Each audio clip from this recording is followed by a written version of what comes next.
जय श्री कृष्ण मित्रों, मैं प्रियंका स्वागत करती हूँ आपका जीवन और आध्यात्म में। मित्रों, जब समस्त दिशाएं पवित्र हो जाती हैं और आकाश से पूर्ण की वर्षा होने लगती है, आज वही दिन है जिसे शास्त्रों में कामिका एकादशी के नाम से जाना जाता है। एक ऐसी दिव्य तिथि जो समस्त पापों का नाश करती है, जीवन में शांति और प्रभु के समीपता का वरदान देती है। आज है सावन मास के कृष्ण पक्ष की कामिका एकादशी और आप सभी को कामिका एकादशी की बहुत ढेर सारी शुभकामनाएं। आज सावन मास कृष्ण पक्ष की एकादशी तिथि है। इसे पवित्र एकादशी या कामिका ग्यासा के नाम से भी जाना जाता है। इस कामिका एकादशी का व्रत करने एवं व्रत कथा को सुनने से सहस्त्रों जन्मों के पापों का नाश होता है। इस व्रत के प्रभाव से अश्वमेध यज्ञ करने के बराबर पुण्य फल की प्राप्ति होती है। इतना ही नहीं, कई पवित्र तीर्थ काशी तथा कुरुक्षेत्र में स्नान करने से भी 1000 गुना अधिक अत्यंत पूर्ण फल की प्राप्ति होती है। विशेष रूप से इस दिन तुलसी पूजा करने व तुलसी पत्र का प्रयोग करने से व्रत का महत्व सहस्त्र गुना बढ़ जाता है। घर परिवार में सुख समृद्धि और खुशहाली आती है। और आज मैं सुना रही हूँ कामिका एकादशी व्रत की बड़ी ही दुर्लभ संपूर्ण व्रत कथा। एक बार अर्जुन ने भगवान श्री कृष्ण से कहा, हे मधुसूदन, आप मुझे कृपया करके बताएं कि श्रावण मास एकादशी का नाम क्या है और इसकी विधि क्या है। इसमें कौन से देवता की पूजा होती है तथा इसका व्रत करने से मनुष्य को कौन सा फल मिलता है। प्रभु, यह सब विस्तार पूर्वक बतलाने की कृपा कीजिए। अर्जुन की बात को सुनकर जनार्दन ने कहा, हे अर्जुन, इस एकादशी का वर्णन एक समय ब्रह्मा जी ने नारद मुनि के पूछने पर उन्हें सुनाया था, उसे मैं तुम्हें कहता हूँ, सो ध्यान पूर्वक सुनो।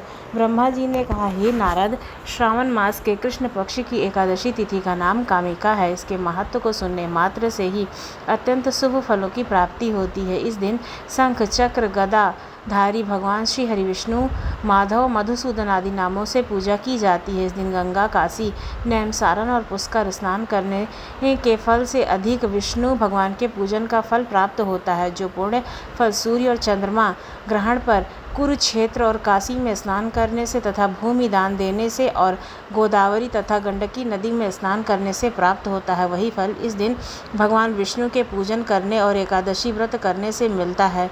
श्रावण मास की इस एकादशी के दिन भगवान विष्णु का पूजन करने से देवता, गंधर्व और सूर्य आदि सब पूजित हो जाते हैं।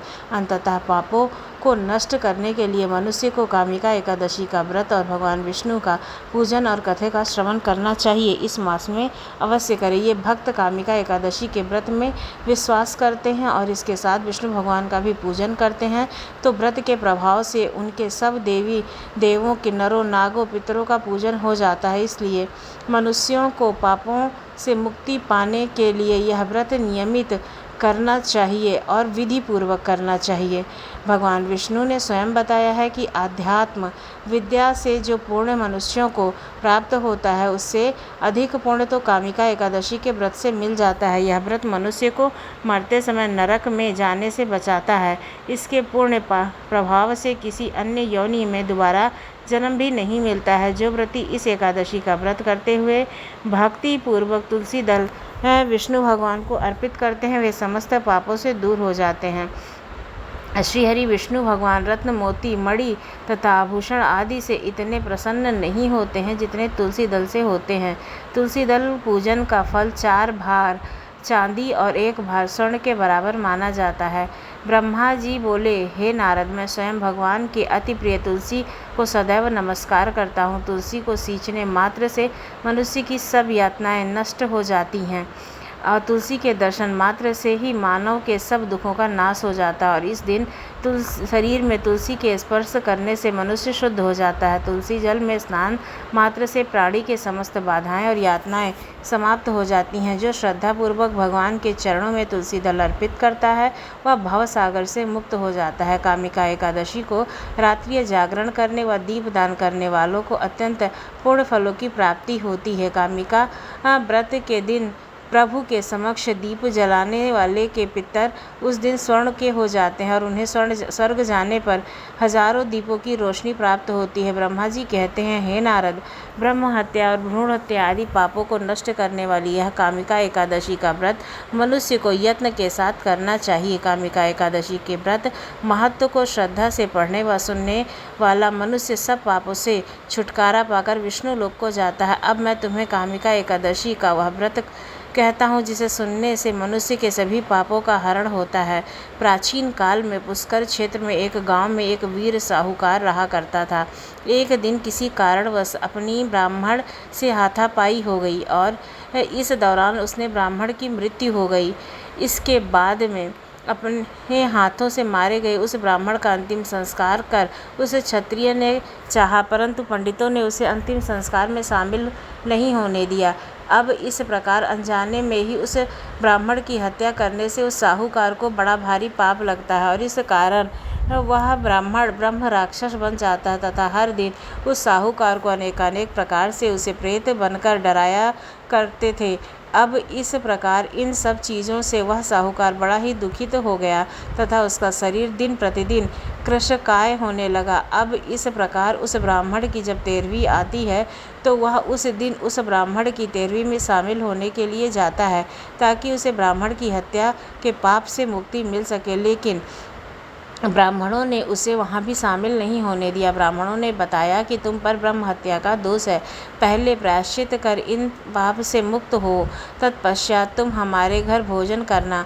इस पर साहूकार ने पूछा कि इस पाप से मुक्त होने का क्या कारण है, उपाय बताएं, मैं इस ब्रह्म हत्या के पाप से कैसे मुक्त हो सकता हूँ। तब ब्राह्मणों ने बताया कि श्रावण मास के कृष्ण पक्ष की एकादशी के दिन भक्ति भाव से भगवान श्रीहरि जनार्दन का व्रत पूजन कर ब्राह्मणों को भोजन कराएं और स्वदक्षिणा के साथ आशीर्वाद प्राप्त करने से इस पाप से तुम्हें मुक्ति मिल जाएगी। मृत ब्राह्मण के आत्मा को शांति मिलेगी तथा वह ब्रह्म राक्षस की यवनी से मुक्त हो जाएगा। अब पंडितों ने बताए हुए तरीके से उस साहूकार ने कामिका एकादशी का व्रत रखा और रात में भगवान श्री हरि विष्णु का जागरण किया और उस रात साहूकार भगवान की मूर्ति के पास ही सो गया।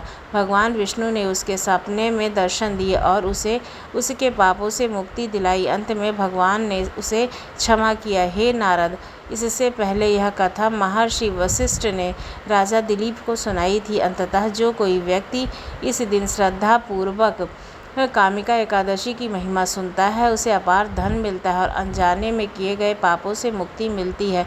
तो बोलिए श्री हरि भगवान विष्णु की जय।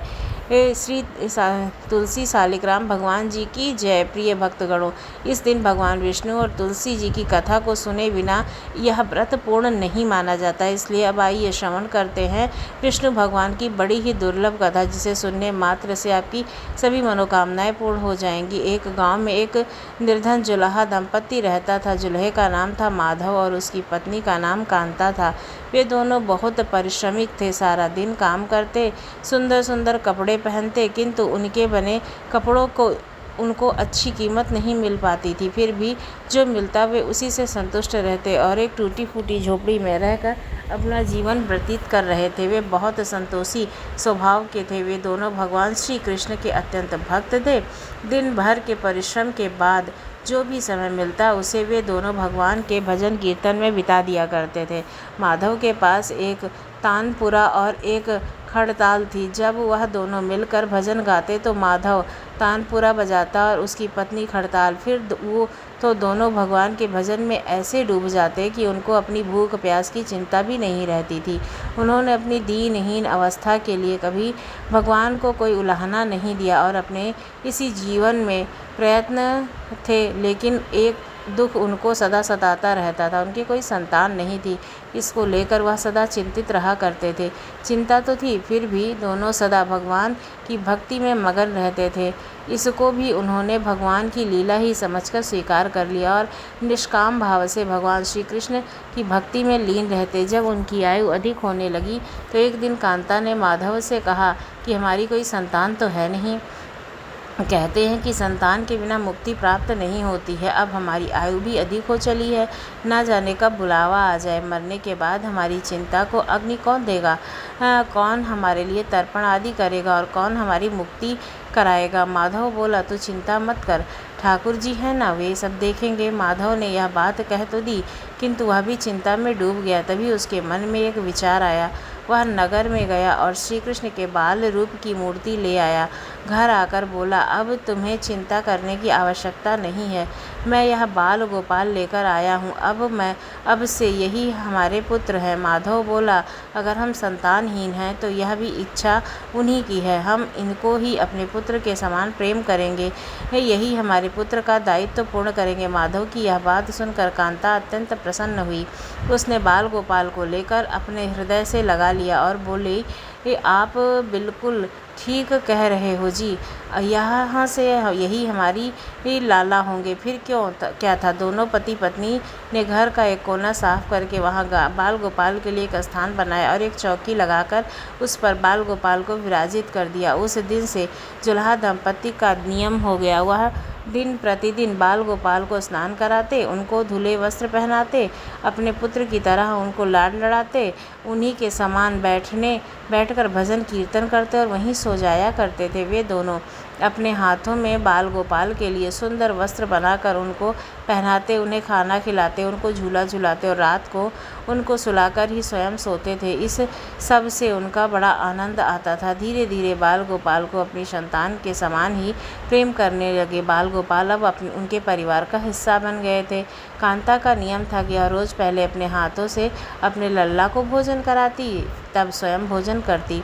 लल्ला को भोजन कराते समय उनको ऐसा ही प्रतीत होता जैसे वह अपने पुत्र को ही भोजन करा रही हों। उन दोनों ने निश्चय प्रेम को देख करके करुणानिधान भगवान अत्यंत प्रसन्न हुए और उन्होंने अदृश्य रूप में आकर स्वयं भोजन करना आरंभ कर दिया। कांता जब प्रेम पूर्वक बाल गोपाल को भोजन कराती तो भगवान को प्रतीत होता मानो वह अपनी माँ के हाथों में भोजन कर रहे हों। उनको कांता के हाथ से प्रेम पूर्वक मिलने वाले हर कौर में माँ का प्रेम प्राप्त होता था।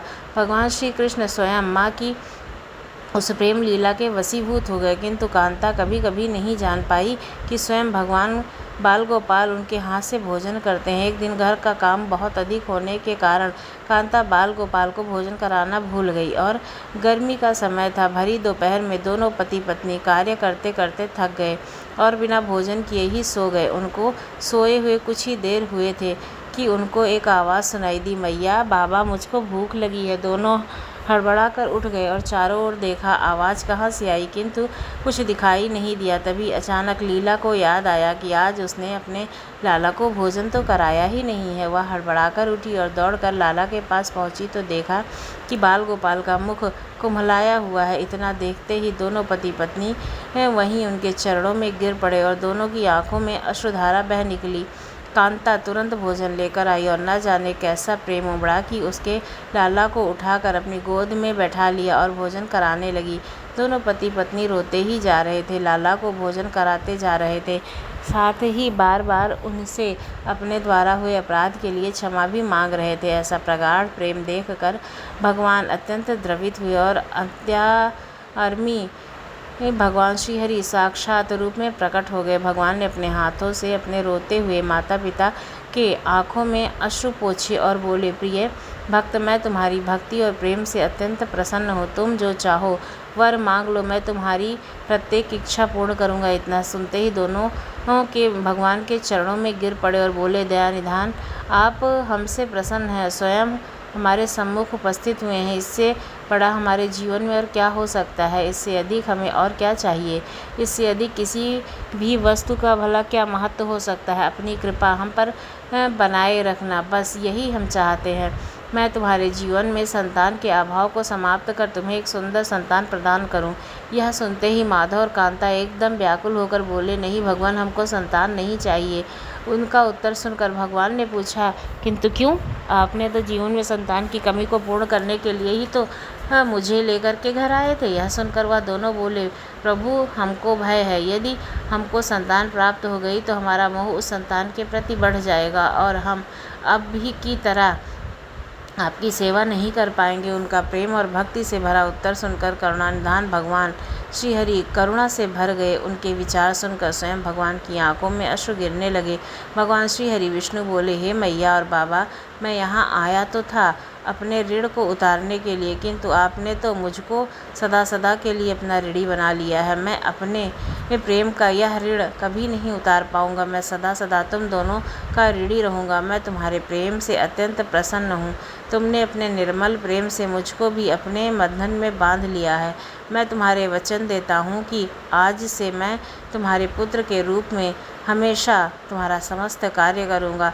तुम्हें कभी संतान का अभाव नहीं होने दूंगा। तुम ये तो जानते ही हो कि मेरा वचन कभी असत्य नहीं होता है। ऐसा कहकर भक्त वत्सल जनार्दन भगवान की प्रतिमा में विलीन हो गए। उस दिन से माधव और कांता का जीवन बिल्कुल ही बदल गया। उन्होंने सारा काम धंधा छोड़ दिया और सारा दिन बाल गोपाल के भजन कीर्तन और उनकी सेवा में व्यतीत रहने लगे। भजन करते हुए उनको ना भूख सताती ना ही प्यास लगती। उन्होंने सभी प्रकार की इच्छाओं का पूर्ण रूप से त्याग कर दिया था। अब माधव कभी कोई कार्य करता तो केवल अपने बाल गोपाल के लिए सुंदर सुंदर वस्त्र बनाने का। उनके सामने जब भी कोई परेशानी आती तो बाल गोपाल एक बालक के रूप में उपस्थित हो जाते और उनके समस्त कार्य पूर्ण कर देते। वह पति और बालक गांव भर में चर्चा का विषय बन गए, किंतु गांव में कोई भी यह नहीं जान पाया कि वह बालक कौन है, कहाँ से आता है और कहाँ चला जाता। धीरे धीरे समय बीतने लगा। अब दुल्हे दंपति बूढ़े हो चले थे, किंतु भगवान की कृपा उन पर बनी रही। अब दोनों की आयु पूर्ण होने का समय आ गया था। भागवत प्रेरणा से उनको यह ज्ञात हो गया था कि अब उनका समय पूरा होने वाला है। इसी के चलते एक दिन दोनों ने भगवान को पुकारा और कहा, ठाकुर जी तुरंत प्रकट हो गए और उनसे अब उनकी इच्छा जाननी चाहिए। दोनों भक्त दाम्पत्य भगवान के चरणों में प्रणाम करके बोले, हे प्रभु, हमने अपने पूर्ण जीवन में आपसे कभी कुछ मांगा नहीं है, किंतु अब जीवन का अंतिम समय आ गया है, इसलिए आपसे कुछ मांगना चाहते हैं। भगवान बोले, निसंकोच कहो। हाँ, मैं वचन देता हूँ, मैं तुम्हारी प्रत्येक इच्छा को पूर्ण करूँगा। तब भगवान गोपाल के अगाध प्रेम में डूबे वह वृद्ध दाम्पत्य बोले, हे नाथ, हमने अपने पुत्र के रूप में आपको देखा है। आपके भी पुत्र के समान ही हमारी सेवा की है। अब वह समय आ गया है जिसके लिए कोई भी माता पिता पुत्र की कामना करते। हे दीनबंधु, हमारी इच्छा है कि हम दोनों पति पत्नी के प्राण एक साथ निकले। हे दयानिधान, जिस प्रकार एक पुत्र अपने माता पिता की अंतिम क्रियाएं करता है और उनको मुक्ति प्रदान करता है, उसी प्रकार हे परमेश्वर, हमारी अंतिम क्रिया आप अपने हाथों से करके हमें मुक्ति प्रदान करें। श्रीहरि के दोनों हाथों को उनकी इच्छा पूर्ण करने का वचन दिया और बाल गोपाल के विग्रह में विलीन हो गए। अंत में वह दिन आ गया जब प्रत्येक जीव को यह शरीर छोड़ना ही पड़ता है। दोनों वृद्ध दाम्पत्य बीमार पड़ गए। उन दोनों की भक्ति की चर्चा गांव भर में होने लगी, इसलिए गांव के लोग उनका हाल जानने के लिए उनकी झोपड़ी में आ गए। किंतु उन दोनों का ध्यान तो श्रीहरि के में रम चुका था। उनको नहीं पता था कि कौन आया कौन गया। तभी अचानक एक चमत्कार हुआ। जोलहे की झोपड़ी एक तीव्र और अलौकिक प्रकाश से भर उठी। उस उपस्थिति को समस्त लोगों की आंखें बंद हो गई। किसी को कुछ भी दिखाई नहीं पड़ा। कुछ लोग तो झोपड़ी के बाहर आ गए तो कुछ वहीं धरती पर बैठे रहे। तभी श्रीहरि अपने दिव्य चतुर्भुज रूप में प्रकट हुए। उनकी अद्भुत शोभा समस्त सृष्टि को अलौकिक करने वाली थी। वातावरण में एक दिव्य सुगंध भर गई। वे अपने मंद मंद मुस्कान से अपने उन भक्त माता पिता की ओर देख रहे थे। उनका यह दिव्य रूप देखकर दोनों वृद्ध अवस्था अत्यंत आनंदित और मंत्रमुग्ध हुए जा रहे थे। अपने दिव्य दर्शनों से दोनों को तृप्त करने के बाद करुणामयी लीलाधारी समस्त सृष्टि के पालन करता श्रीहरि वहीं उन दोनों के निकट धरती पर ही उनके सिंहासने बैठ गए। भगवान ने उन दोनों भक्तों का सर अपनी गोद में रख लिया, उनके शीश पर प्रेम पूर्वक अपना हाथ रखा, तत्पश्चात अपने हाथों से उनके नेत्र बंद कर दिए। इतना कहते ही तत्काल दोनों के प्राण निकल गए, श्रीहरि में विलीन हो गए। पंचभूतों से बना शरीर पंचभूतों में विलीन हो गया था। कुछ समय बाद वह दिव्य प्रकाश का लोप हुआ। जो सभी उपस्थिति ग्रामीणों ने देखा कि वह ना तो माधव था, ना ही कांता और ना ही बाल गोपाल बचे थे, तो मात्र कुछ फूल जो धरती पर पड़े थे और वह दिव्य सुगंध को वातावरण से चारों ओर फैल रही थी। विस्मित ग्रामीणों ने श्रद्धा से उन धरती को नमन किया। उन पुष्पों को उठाकर ग्रामवासियों ने शीश से लगाया तथा माधव और कांता की भक्ति और गोविंद के नाम का गुणगान करते हुए चल दिए। उन पुष्पों को श्री गंगा जी में विसर्जित करने के लिए सच्चा भक्त वह है जो क्षण भर के लिए ही भक्ति में से विमुख नहीं होता, अर्थात जिसका चित्त ईश्वर में अखंड बना रहता है, वही सच्चा भक्त कहलाता है। सरल शब्दों में कहें तो भक्ति के अंतिम चरण का अनुभव करने वाले ही भक्त कहलाते हैं। बोलो प्रेम से भगवान श्री हरि की जय, विष्णु नारायण की जय। जय हो प्रभु।